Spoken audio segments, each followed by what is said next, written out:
Queridos amigos, compañeros de sexo varón y socialización masculina hegemónica o diversa. Mirad, creedme, yo soy plenamente consciente, como no, de la dificultad o del reto que supone el trasladar las propuestas políticas y sociales feministas y toda su sabiduría a nuestro lado, al lado de los hombres, al lado de lo masculino. Por eso voy a hacer un ejercicio hoy que tiene que ver con qué voces de mujeres elegimos, qué voces y cómo implementamos en nosotros el feminismo para contestarnos a estas preguntas incómodas, que son tres. Una, ¿qué es realmente el patriarcado? Dos, ¿qué tenemos que ver los hombres en esto? Todos los hombres. Y tres, ¿qué demonios es eso a los que ellas llaman violencia machista o violencia sexual?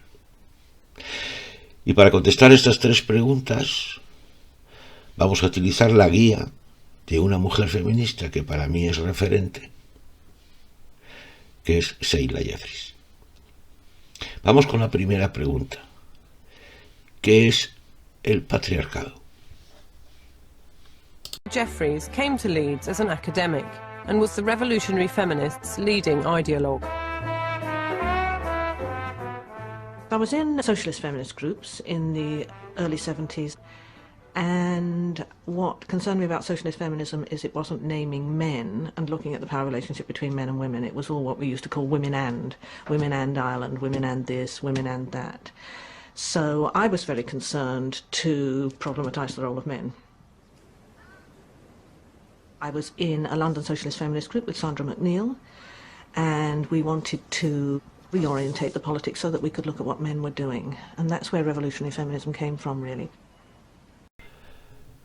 Pues bien, quizás esperabais un corte con una definición formal y académica por parte de Sheila Jeffreys de lo que es el patriarcado, que probablemente se parecería mucho a la que vosotros y yo tenemos en nuestra cabeza. Pero Sheila Jeffreys va más allá.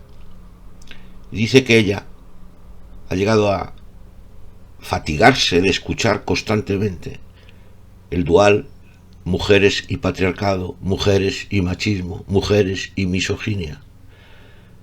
Y lo que propone es materializar ese patriarcado en el lado de los hombres, en la responsabilidad que los hombres, sus conductas, sus discursivos, sus pensamientos, sus desarrollos intelectuales, problematizarlos porque ellos son el patriarcado. Nosotros somos el patriarcado. Es decir, somos el lado ejecutor, explotador y violento de la ecuación de sexo-género. No hay un patriarcado etéreo que lo puso Dios ahí. Está ejecutado de manera cotidiana, de manera hilvanada y entreverada por parte de los hombres. Y la complejización de la masculinidad es la propuesta que Sheila Jeffreys hace de manera radical. Por lo tanto, dirige el foco no de esa estructura etérea epistemológica a una realidad que está dentro de nosotros los hombres. En ningún caso menciona que los hombres sean víctimas de sí mismos, ni víctimas de... Pone el foco en el ejecutor de la ecuación. Por lo tanto, a la pregunta de qué es el patriarcado, recordemos que están hablando de nosotros. Vamos con la segunda pregunta. ¿Qué tenemos que ver los hombres en todo esto? All men are potential rapists means that when a woman is on the underground or in the street, she doesn't know which man is likely to act as a rapist towards her. So she actually has to be, as the majority of women are, cautious towards all men. She doesn't know who the man behind her is on the street, so she'll be looking out for the lights of the next house. She'll be putting the keys between her fingers and so on. So just because that individual man may feel like a cuddly sort of person, she is not in a position to read that. So that's what all men are potential rapists means, in fact. Pues ahí está la explicación de Sheila Jeffreys de qué tenemos que ver todos los hombres en esto. Sexo varón, socializados, masculinos, hegemónicos o diversos. Pues tenemos que ver en que todos formamos parte. Todos estamos en el mismo lado en este aspecto. Por eso el ejemplo paradigmático que se mantiene en el tiempo generación tras generación, y esto es el mejor indicador de que nada ha cambiado o poco ha cambiado al respecto. Ese ejemplo que es el parque oscuro donde un hombre y una mujer se cruzan y cuando ella percibe que él es un hombre se inquieta y siente miedo, y por contra, cuando el hombre se da cuenta de que quien viene de frente es una mujer se tranquiliza y se relaja. Esa es la corresponsabilidad de todos los hombres, sexo, varón, hegemónicos o diversos, tenemos en esta ecuación, en esta estructura. Pero no es solo ese ejemplo, hay muchos más. Cualquiera de nosotros, aunque no queramos, aunque seamos igualitarios y diversos y medio pensionistas, cualquiera de nosotros vamos a ganar un 20% más que las mujeres. Aunque no queramos, formamos parte de la estructura de explotaciones, opresión y violencia contra las mujeres, la otra mitad de la humanidad. En una reunión o ante un conflicto, incluso en un espacio judicial, nuestra voz masculina va a ser escuchada con mayor atención y mayor respeto que el de la voz de las mujeres, aunque no queramos. Por muy igualitarios que seamos, eso va a ocurrir.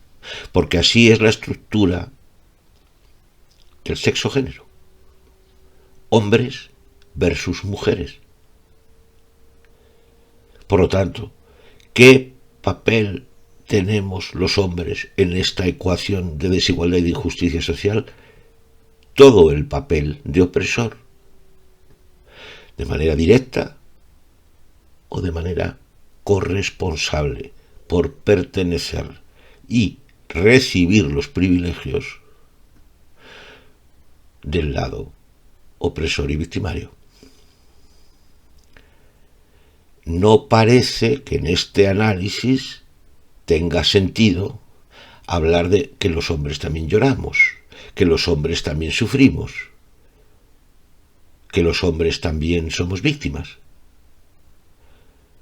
Si tenemos claro cuál es el foco y lo que queremos abolir, dejar atrás y trascender, parece claro que más que nuestros malestares deberíamos estar centrados en nuestro papel corresponsable en la ecuación. Y vamos con la tercera pregunta, que es la más peliaguda. ¿Qué es eso que ellas llaman violencia machista y violencia sexual? ¿Qué es tal cosa?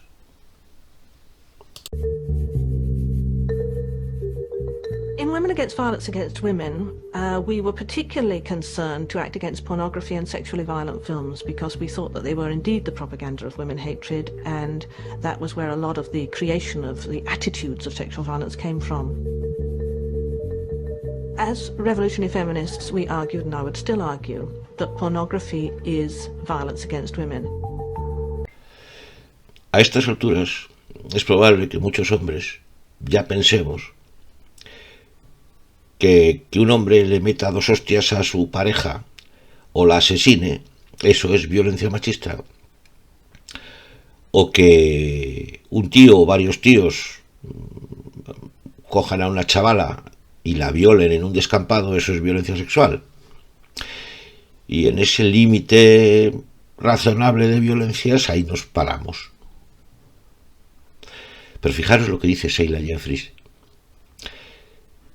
Sheila Jeffreys habla de una violencia en este caso sexual, normalizada, con manifestaciones evidentes como es el porno. Y Sheila Jeffreys dice con rotundidad que la pornografía es violencia de los hombres contra las mujeres, y lo mismo dice de la prostitución. Violencia de los hombres contra las mujeres.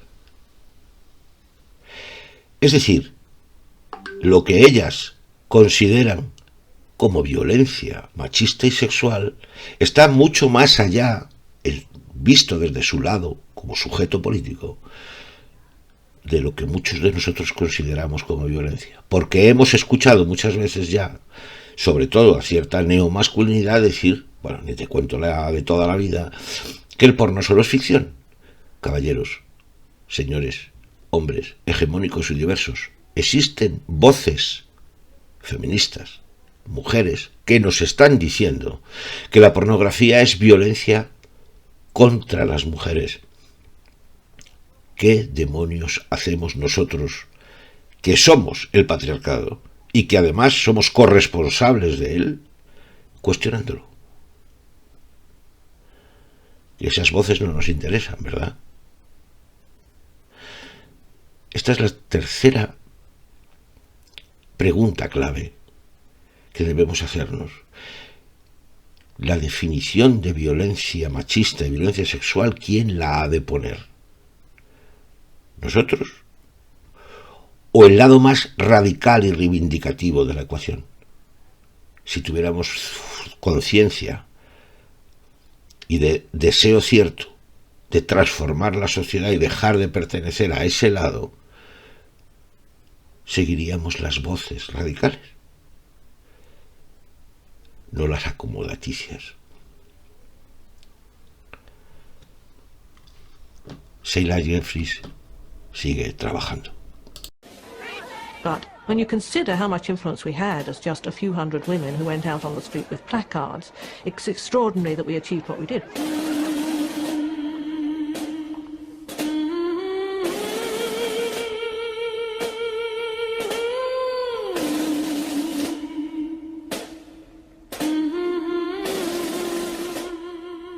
Today, Sheila Jeffreys is still an activist and campaigns against the sex industry internationally. Queridos amigos, muchas gracias por haber llegado hasta aquí, en este Barrio Sésamo de la mano de Sheila Jeffreys, Barrio Sésamo para hombres. Y dejadme compartir con vosotros que, naturalmente, que yo escucho, leo y estoy muy atento a otras voces de mujeres.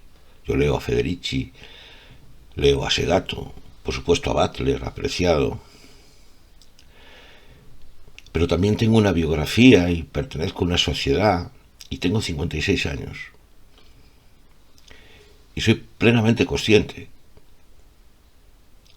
de que la sociedad en la que vivo tiene sin resolver asuntos profundamente graves en la relación hombre-mujer. Lo digo de corazón, no solo porque leo y estoy atento, sino porque escucho a las mujeres que me rodean. Por mi trabajo tengo que profundizar en sus biografías y en sus historias. Y a mí en ese contexto, en el contexto de la realidad material de hombres y mujeres, sin fustigamientos, sin culpabilizaciones, solo desde la perspectiva de la responsabilidad, me sale escuchar especialmente a las mujeres como Sheila Jeffreys, porque me resuena que siguen insistiendo con perseverancia, con academia y con sabiduría en un asunto nuclear que se llama dispositivo de sexo-género, que mientras no sea abolido en todo amplio sentido de la palabra, seguirá llevando dentro la barbarie y el sufrimiento. Desde mi lado, desde el lado constructor patriarcal, me sale escuchar a las voces más incisivas, a las que nos señalan a nuestras conductas masculinas, a nuestras actitudes y a nuestros discursivos de hombres, que como veis, después de escuchar a Sheila Jeffreys, activista desde los años 70, sigue insistiendo en asuntos que hoy, tantos años después, todavía siguen sin resolver. Gracias por vuestra atención. Justo Fernández López.